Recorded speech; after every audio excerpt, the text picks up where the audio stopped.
Cancer healer centre, a new beginning. मंत्रिपदाचा राजीनामा दिल्यानंतर धनंजय मुंडे प्रथमच माध्यमांसमोर. मात्र मुंडेंनी हात जोडत राजीनाम्यावर बोलण्यास नकार दिला. धनंजय मुंडेंच्या राजीनाम्यानंतर देवगिरी निवासानी बैठक. मुंडे, कोकाटेंसह राष्ट्रवादीचे मंत्री आणि नेते बैठकीला उपस्थित. अजितदादा महायुतीतील अंतर्गत वाद, पक्षबांधणीचा त्यांनी आढावा घेतला. मुंडेंच्या राजीनाम्यासाठी फडणवीस सुरुवातीपासून आग्रही. याआधी दादांसोबत 3 ते 4 वेळा चर्चा. राजीनामा न दिल्यास मंत्रिमंडळातून हकालपट्टी करण्याचा फडणवीसांचा इशारा होता, सूत्रांची माहिती.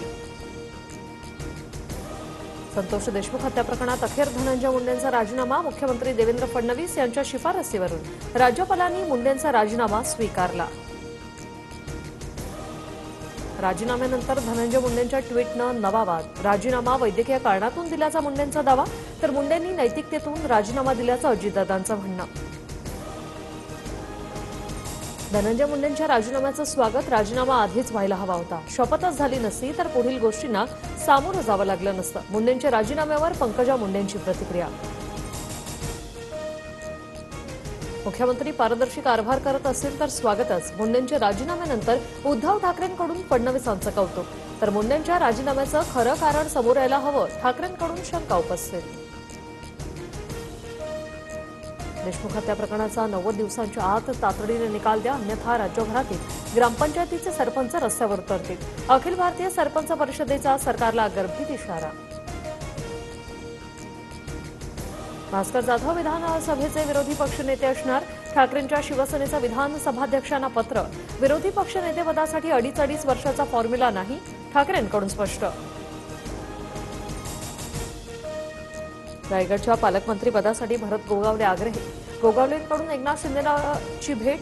2.5 वर्षाचा फॉर्म्युला ठरत असेल तर वय आणि अनुभवाचा विचार व्हावा, गोगावलेंची मागणी.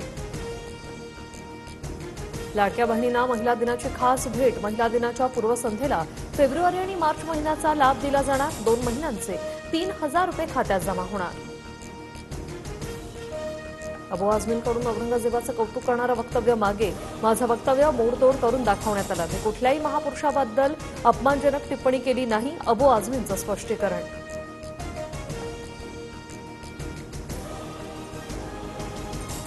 मुंबईत पुढच्या आठवड्यापासून नालेसफाईला सुरुवात होणार.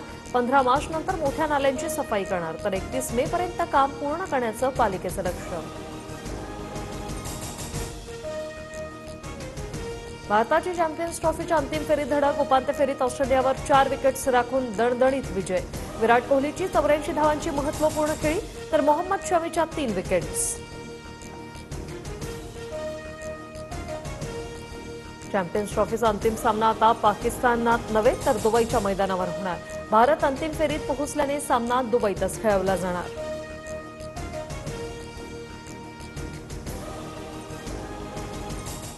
Cancer healer centre, a new beginning.